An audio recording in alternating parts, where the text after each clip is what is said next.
Hello everyone, welcome back to my channel Edu2Fly. In this video, we are going to study the part 2 of capital budgeting. That is, we will study how to calculate the cash flows. So let us start with the video. First of all, let us understand कि cash flows क्यों calculate करने हैं हमें. Because capital budgeting में हम basically क्या पढ़ते हैं कि हम किसी भी project या हम किसी भी चीज में lump sum amount जो है वो invest करते हैं, जो हमने पिछली वीडियो में भी पढ़ा था.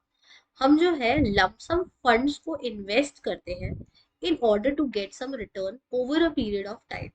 ठीक है. अब over the period of time वो हमें रिटर्न कैसे मिलता है वो हमें कैलकुलेट करना होता है bye calculating the cash flows. तो सबसे पहले कैश फ्लोज कैलकुलेट करने के लिए हमें बेसिकली चाहिए होता है प्रॉफिट आफ्टर टैक्स. ठीक है, जिसको हम कहते हैं पीएटी. हमें प्रॉफिट आफ्टर टैक्स चाहिए होता है. इसके अंदर हम ऐड करते हैं नॉन कैश एक्सपेंस, क्योंकि नॉन कैश एक्सपेंस जैसे कि डेप्रिसिएशन वो हम ऑलरेडी माइनस करते हैं. ठीक है, सेल्स रेवेन्यू में से हम माइनस करते हैं for getting the profit after tax. लेकिन क्या ये डेप्रिसिएशन जो हम माइनस करते हैं वो हम सिर्फ इसलिए प्रॉफिट फाइंड करने के लिए माइनस करते हैं, बट एक्चुअली में हमने उसे कैश में पे नहीं किया होता. तो इसीलिए हमें इसको वापस ऐड बैक करना होता है अपने प्रॉफिट आफ्टर टैक्स में. और इसके अलावा एक और चीज होती है जो होती है कैपिटल एक्सपेंडिचर. और ये कैपिटल एक्सपेंडिचर हम इसीलिए माइनस करते हैं क्योंकि ये प्रॉफिट से इसका कोई लेना देना नहीं होता, प्रॉफिट को ये इफेक्ट नहीं करता. तो इसको कैलकुलेट करके हमारे पास क्या आता है, कैश फ्लोज. तो हम कैश फ्लोज एक पर्टिकुलर ईयर के लिए भी निकाल सकते हैं या फिर सीरीज ऑफ ईयर के लिए भी निकाल सकते हैं. सो वन न्यूमेरिकल हम करेंगे कि किसी पर्टिकुलर ईयर के लिए निकाल रहे हैं, और सेकंड न्यूमेरिकल हम करेंगे किसी सीरीज के लिए.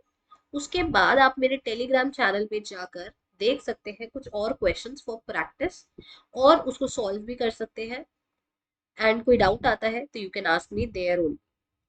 सो पहला question is, the cost of plant is 5 lakh. It has estimated life of 5 years, after which it would be disposed of. Profit before depreciation, interest and taxes is estimated to be 1,75,000 per annum. तो हमें यहाँ पे find करना है yearly cash flow कितना होगा अगर tax rate is 30%. So first of all हमें यहाँ पे ये देखना है कि मुझे गिवन क्या है. Profit before interest and tax we have been given, जो कि है कितना, 1,75,000. अब इसके अंदर से हम माइनस करते हैं क्या, डेप्रिसिएशन. अब डेप्रिसिएशन माइनस करेंगे तो हमारे पास यहाँ पे क्या आएगा, डेप्रिसिएशन. अब हमें डेप्रिसिएशन तो गिवन नहीं है, तो डेप्रिसिएशन कैसे निकलेगा, कॉस्ट ऑफ प्लांट गिवन है हमें, और हमें इसकी estimated number of life given है. तो एनुअल डेप्रिसिएशन यहाँ से कितना आ जाएगा, annual depreciation will be cost of machinery which is 5 lakh upon में number of years which is 5. तो यहाँ पे हमारा annual depreciation will be 1 lakh. तो अगर हम इस एनुअल डेप्रिसिएशन को इसमें से माइनस करते हैं तो हमारे पास कितना बचता है, 75,000, जो कि हमारा हो जाएगा प्रॉफिट बिफोर टैक्स. ठीक है. अब यहाँ पे आई थिंक मैंने डेप्रिसिएशन नहीं लिखा, यस. तो profit before depreciation interest tax में से डेप्रिसिएशन माइनस करके क्या आ जाता है, प्रॉफिट बिफोर टैक्स. अब इसमें से हम टैक्स माइनस करेंगे. टैक्स कितना था हमारा, 30%. तो 75,000 का अगर हम 30% करते हैं तो हमारे पास आता है 22,500. अब इसको भी इसमें से माइनस करेंगे तो हमारे पास बचेगा 52,500 रुपीज, जो कि हमारा होगा प्रॉफिट आफ्टर टैक्स. अब क्योंकि हमें कैश फ्लो निकालना है तो यहाँ पे हम डेप्रिसिएशन ऐड बैक कर देंगे.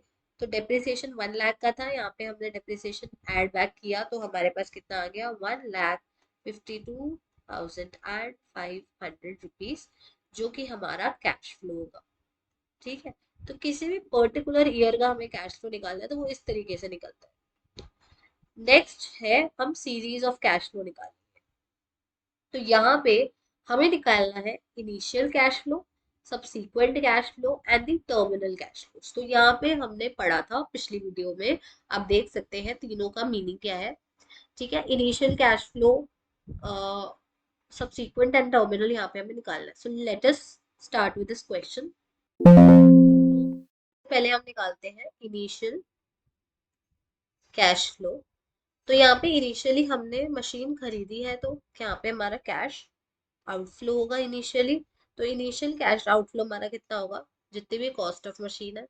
सो कॉस्ट ऑफ मशीन है यहाँ पे 5 lakhs। ओके। प्लस यहाँ पे हमने एडिशनल वर्किंग कैपिटल भी लिया है इनिशियल ईयर में। तो इसमें आता है हमारा एडिशनल वर्किंग कैपिटल, जो कि है 50,000। तो इनिशियल हमारा कैश आउटफ्लो कितना हो जाएगा, 5,50,000 रुपीज। फिर उसके बाद हमें सब्सीक्वेंट कैश फ्लोज निकालने हैं। सब्सीक्वेंट कैश फ्लोज कितने ईयर के होंगे, 5 years के, क्योंकि life of the machinery is 5 years। सो हमें यहाँ पे 5 years तक की कैश फ्लोज निकालने हैं। ठीक है। टैक्स रेट गिवन है हमें, सेल्स रेवेन्यू गिवन है। यहाँ पे ध्यान देने वाली बात यह है कि जो हमने इससे पहले वाला क्वेश्चन किया था, ये वाला क्वेश्चन, इसके अंदर हमें directly profit before depreciation interest taxes given था। बट यहाँ पे हमें वो चीज गिवन नहीं है, तो हमें वो प्रॉफिट जो है वो कैलकुलेट करना पड़ेगा। हम इसको करते हैं कैलकुलेट। हम देखते हैं यहाँ पे सब्सीक्वेंट कैश फ्लोज हमें निकालने हैं बेसिकली 5 years के लिए। तो first year, second year, third year, fourth year and fifth year particularly निकालने हैं यहाँ पे पर्टिकुलर्स। पहले यहाँ पे लिखेंगे हम सेल्स रेवेन्यू। तो हमें सेल्स रेवेन्यू यहाँ पे कितना गिवन था, sales revenue was 5 lakh per annum. तो सेल्स रेवेन्यू तो सारी ईयर्स के लिए सेम ही रहेगा, 5 लाख, 5 लाख।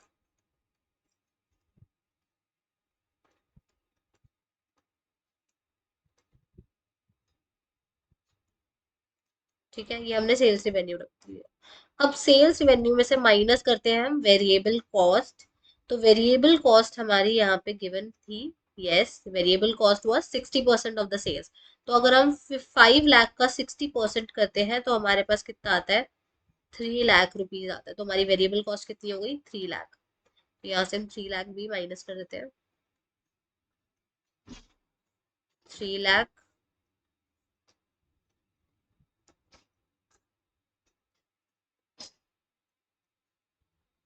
फिर उसके बाद यहाँ से अगर हम वेरिएबल कॉस्ट माइनस करते हैं तो हमारे पास क्या आ जाता है, हमारा कंट्रीब्यूशन। ठीक है, जो कि हमारा कितना होगा, 2 लाख।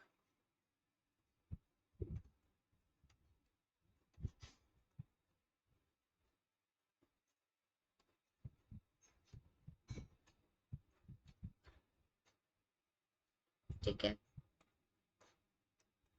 अब कंट्रीब्यूशन में से हमें क्या माइनस करना होता है, अपनी फिक्स्ड कॉस्ट, जो कि है हमारी इस वक्त डेप्रिसिएशन।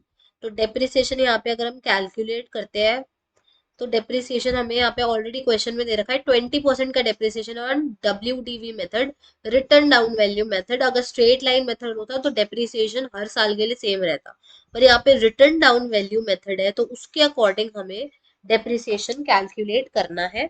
तो हम यहाँ पे डेप्रिसिएशन कैलकुलेट करते हैं।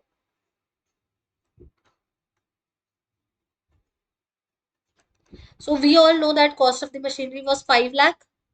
तो फर्स्ट ईयर में 5 लाख का अगर हम 20% करते हैं, दैट विल बी 1 लाख। अब फर्स्ट ईयर में 5 लाख में से 1 लाख गया, कितना होता है हमारा, 4 लाख। अब 4 लाख पे 20% लगेगा, तो ऐसे करके 4 लाख पे 20% होता है 80,000। फिर 4 लाख में से 80,000 गया 32,000, तो उसका 20% करेंगे 64,000। तो ऐसे डिप्रिसिएशन चलता रहेगा हमारा। ठीक है। तो यहाँ से हम अगर डेप्रिसिएशन माइनस करते हैं तो हमारा क्या आंसर आता है, ये आएगा 1 lakh. This will be 1,20,000। This will be 1,36,000. This will be 1,14,800, and this will be 2 lakh only. सो ये हमने कैलकुलेट कर लिया प्रॉफिट बिफोर टैक्स। इसमें से हम माइनस करेंगे अपना टैक्स। टैक्स रेट था हमारा कितना? Tax rate was 15%। सो 15% इसमें से हम माइनस करेंगे, तो लेट अस कैलकुलेट द 15%। इसमें से 15% इसका आएगा 30,000। इधर आएगा 36,000।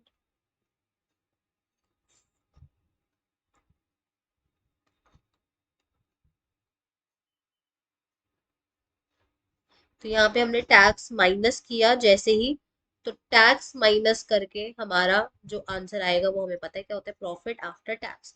And then profit after tax में से हम वापस से डेप्रिसिएशन ऐड कर देंगे, तो हमारा क्या होता है, वो कैश फ्लो, जिसको हम CFAT भी कहते हैं। ठीक है, तो यहाँ पे प्रॉफिट आफ्टर टैक्स आ जाएगा हमारा 70,000।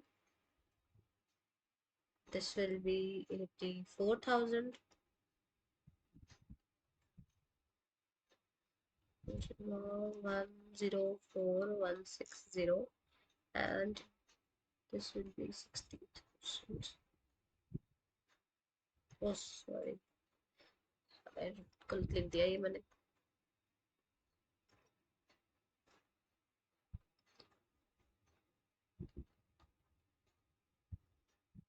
इसमें अगर हम डेप्रिसिएशन वापस ऐड बैक करेंगे तो डेप्रिसिएशन हमें पता है 1 लाख का था। लास्टली हमें निकालना था टर्मिनल कैश फ्लोज।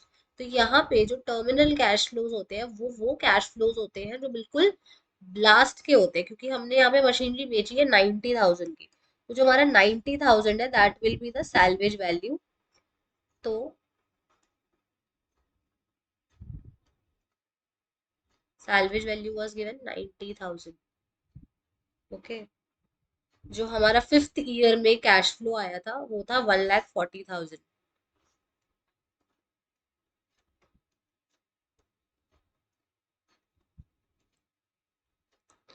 ठीक है, उसके अलावा जो हमारी टैक्स सेविंग्स थी इसमें 15% की, हम इसमें वो ऐड करेंगे। और जो भी वर्किंग कैपिटल हमारा रिलीज हुआ था इसकी वजह से, जो कि हमारा है कितना, 50,000, वो आ जाएगा इसमें।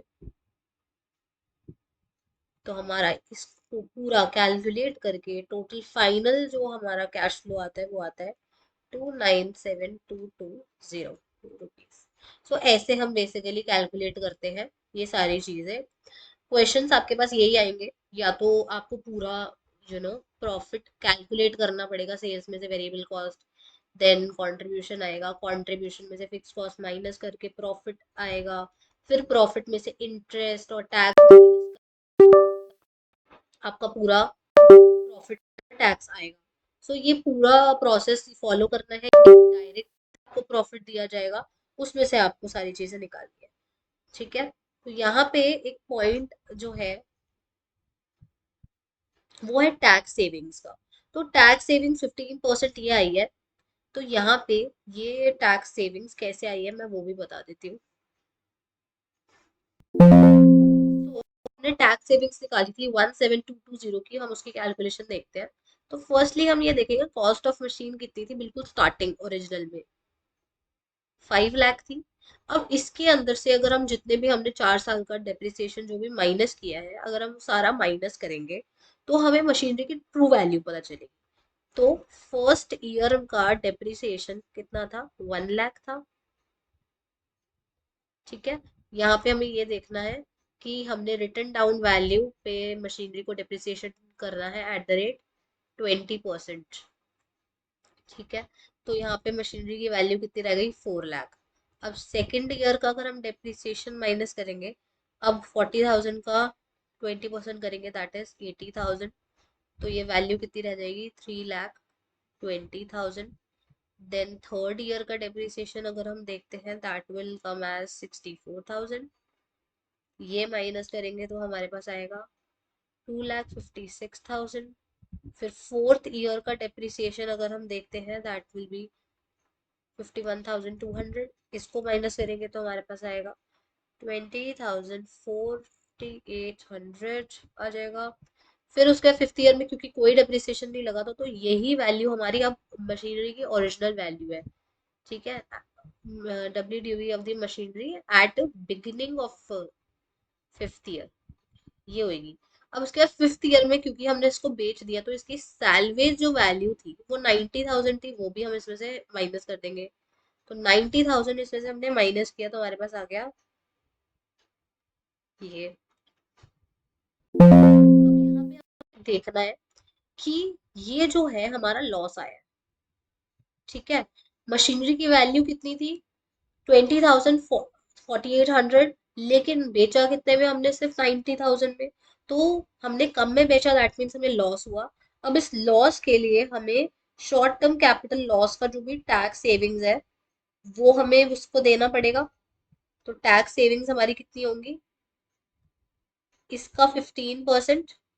तो इसका 15% अगर हम करेंगे तो हमारे पास वैल्यू आएगी 17,220।